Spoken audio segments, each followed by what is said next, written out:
ये वो दिन था जब एक बहुत ही खौफनाक नेचुरल डिजास्टर आने वाला था, और इस डिजास्टर का निशाना एक ऐसा शहर था जहां के लोग खुद को खुदा समझते थे। आइलैंड पर बना ये शहर और इसमें मौजूद इंसानों की ये सिविलाइजेशन इस दिन तबाह होने जा रही थी।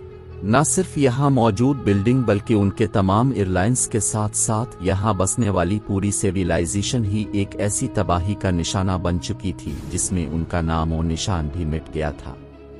11,000 साल पहले इस पूरी सिविलाइजेशन को खतरनाक सुनामी निगल गया था, और वो भी सिर्फ एक ही रात के अंदर अंदर।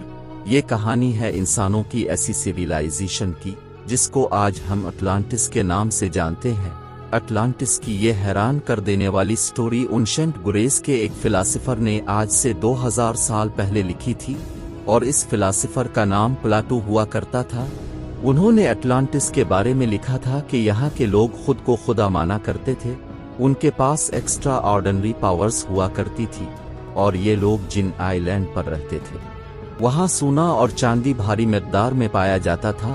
लेडू ने अपनी बुक में ये भी लिखा था कि अटलांटिस के लोग काफी अय्याश पसंद भी थे और अपनी पावर का गलत इस्तेमाल भी करते थे। इसी वजह से उन पर एक ऐसा कुदरती अजाब आया जिसमें इस दुनिया से उनका नाम व निशान ही मिट गया था। 2000 साल पहले लिखी गई अटलांटिस की ये कहानी आज एक हिस्टोरिकल मिस्ट्री बन चुकी है, क्योंकि हिस्ट्री में कुछ ऐसे भी शहर हुआ करते थे जो आज समंदर के अंदर डूबे हुए हैं।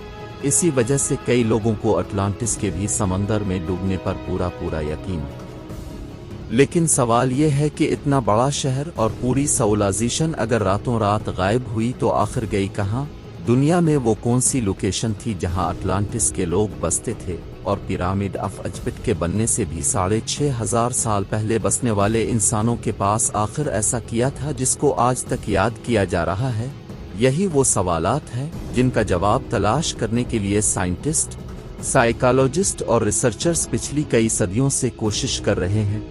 लेकिन इस बार साइंस ने समंदर के अंदर जो सबूत तलाश किए हैं, इसको देखकर ये कहना गलत नहीं होगा कि शायद 11,000 सालों के बाद हम अटलांटिस के डूबे हुए शहर को तलाश करने के बहुत करीब पहुंच चुके हैं। मोहम्मद हसन की वीडियोस में एक बार फिर से खुश आमदीद। दोस्तों, समंदर के अंदर डूबी हुई मिस्ट्रेस सिटी की तरफ हर कोई ना चाहते हुए भी अट्रैक्ट होता है, और खास तौर पर वो सिटी जिनके बारे में कोई इन्फॉर्मेशन भी नहीं होती। इन सिटी में सबसे टॉप पर अगर किसी का नाम आता है तो वो है अटलांटिस का। अटलांटिस को समंदर में तलाश करने के लिए एक्सपर्ट कई कोशिशें कर चुके हैं। इनमें से एक कोशिश जापान के एक रिमोट आइलैंड के करीब किया गया था जो यूनाग्वनी के नाम से जाना जाता है।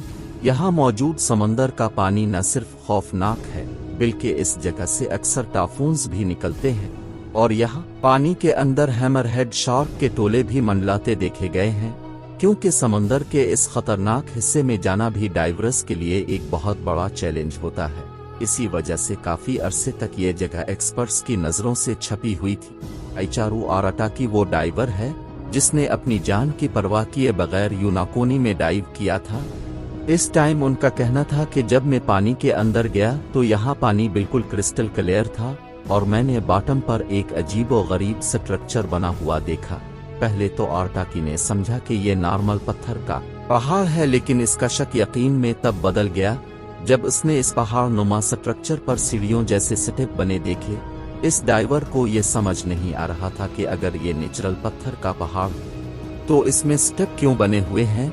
लेकिन जब आराटाकी इस स्ट्रक्चर को देखने के लिए मजीद नीचे गया तो उसने जो देखा वो इसके लिए यकीन करना काफी ज्यादा मुश्किल था। जी हाँ, ये पूरा स्ट्रक्चर 6 फुटबॉल फील्ड के जितना बड़ा था, और उसकी हाइट 8 स्टोरी बिल्डिंग जितनी ऊंची थी। इस अजीबोगरीब स्ट्रक्चर के बॉटम से टॉप तक स्टेयर्स बनी हुई थी, और उसकी हर साइड हैरत अंगेज तौर पर रेगुलर पैटर्न में बनी हुई थी। ये सब देखने के बाद एक बात तो तय थी कि डीप समंदर में बना ये मंजर नेचुरल तौर पर नहीं बना बल्कि इसको इंसानों ने बनाया है। लेकिन ये असल में चीज क्या है? जब एक्सपर्ट्स को इस मिस्ट्री स्ट्रक्चर के बारे में मालूम हुआ तो उनका मानना था कि सिर्फ डाइविंग के जरिए हम इस स्ट्रक्चर के बारे में मजीद जानकारी हासिल नहीं कर सकते, लिहाजा अब वक्त था टेक्नोलॉजी इस्तेमाल करने का। एक्सपर्ट्स ने फैसला किया कि मॉडल सोनार टेक्नोलॉजी को इस्तेमाल करके यूनागोनी आयरलैंड के आसपास समंदर को स्कैन किया जाएगा। सोनार एक ऐसी डिवाइस होती है जिसको जब पानी में डाला जाता है तो वो एक खास साउंड वेव्स फेंकता है। ये साउंड समंदर में मौजूद मुख्तलिफ चीज़ों से टकराकर रिफ्लेक्ट होती है और तभी एक रिसीवर रिफ्लेक्टेड साउंड वेव्स को कैप्चर करता है और फिर कंप्यूटर की मदद से इसका एक 3D मॉडल बनाया जाता है। सोनार स्कैनिंग टीम यूनागोनी आयरलैंड के पास पहुंची और उन्होंने यहां समंदर के बॉटम का मुकम्मल स्कैन किया। जब इस स्कैन का 3D मॉडल बनाया गया तो सारी हकीकत खुलकर सामने आ गई थी। हजारों सालों के बाद इस मिस्ट्री स्ट्रक्चर का लेआउट पहली बार इस 3D मॉडल में देखा जा रहा था और जो कुछ देखा जा रहा था उस पर यकीन करना काफी ज्यादा मुश्किल था। ये एक बहुत ही जबरदस्त, इंतहाई खूबसूरत और शानदार महल नुमा स्ट्रक्चर था। इस अमेजिंग डिस्कवरी ने पूरी दुनिया के जियोलॉजिस्ट और साइंस को हैरान कर दिया था। हर कोई इस स्ट्रक्चर को देखने के लिए यूनागोनी आयरलैंड पहुंचने में लगा था, जिनमें एक मैरीन जियोलॉजिस्ट प्रोफेसर मोसाकी गयोना भी थे। उन्होंने जब उसे देखा तो उनका मानना था कि इसमें कोई शक नहीं है कि ये इंसानों का बनाया हुआ स्ट्रक्चर है, क्योंकि इसमें कुछ ऐसे फीचर्स भी है जिससे ये साबित हो रहा था कि हजारों साल पहले जब ये स्ट्रक्चर पानी से बाहर हुआ करता था तो ये किसी उन्नान सिविलाइजेशन के इस्तेमाल में था। इस स्ट्रक्चर में अंदर जाने का एक टनल भी बना हुआ था जो शायद इसकी मेन एंट्रेंस थी। इस एंट्रेंस और स्टेयर्स तक जाने का मुकम्मल रास्ता बना हुआ था। ये स्टेयर्स बाकायदा इस स्ट्रक्चर के टॉप तक जा रही थी और उसके टॉप पर बिल्कुल फ्लैट टेरेस बने हुए थे। सबसे ऊपर वाले टेरेस पर ऐसी एक चीज भी मौजूद थी जिसको देखकर यह अंदाजा होता है कि जहां रहने वाले लोग हजारों साल पहले भी काफी मॉडर्न सोच रखते थे। जी हाँ, यहाँ एक ट्राईएंगल शीप पूल भी बना हुआ था जहाँ प्रोफेसर कामोरा के ख्याल से नहाने के बाद लोग यही टेरेस पर सुनबात करते होंगे। ये टेरेस इतने बड़े हैं कि यहाँ हजारों लोग एक ही वक्त में खड़े हो सकते हैं। यूनागोनी आइलैंड के पास समंदर में पड़ा ये स्ट्रक्चर, जिसमें एंट्री भी थी, पाथवे और स्टेयर्स भी बनी थी और उसके साथ साथ एक पूल भी बना हुआ था। ये सब चीजें प्रोफेसर कामोरा को यही इशारा दे रही थी कि ये स्ट्रक्चर किसी दौर में यहाँ रहने वाली सिविलाइजेशन का कैसल हुआ करता था। लेकिन अपनी इस थ्योरी को साबित करने के लिए कुछ सबूत भी मौजूद है जिससे ये साबित हुआ कि वाकई यहाँ इंसान किसी दौर में बसते थे। इसके लिए एक बार फिर से इस अंडर वाटर स्ट्रक्चर का मुआयना किया गया और कुछ सैंपल्स भी कलेक्ट किए गए। इन सैंपल्स में ज्यादा तो कुछ नहीं मिला, लेकिन एक चीज ऐसी थी जो वाकई काफी अजीब देख रही थी। यहाँ से मिलने वाले एक पत्थर पर एक करास नुमा सिंबल तराशा हुआ था और इसी पत्थर पर 2 सुराख भी बने हुए थे। प्रोफेसर कामोरा का मानना है कि शायद लोग उसको उंगलियों से पकड़ते होंगे और शायद इसका इस दौर में कोई खास मकसद होगा। देखने में ऐसा मालूम होता है कि यह स्ट्रक्चर स्टोन ब्लॉक्स से बना हुआ है, लेकिन फॉरेंच डिटेल से मालूम पड़ा कि ये छोटे छोटे स्टोन ब्लॉक्स से नहीं बल्कि एक ही बहुत बड़ा पत्थर है। यानी इस एक बड़े पत्थर को तराश कर इसका ये कैसल जैसा डिजाइन बनाया गया है।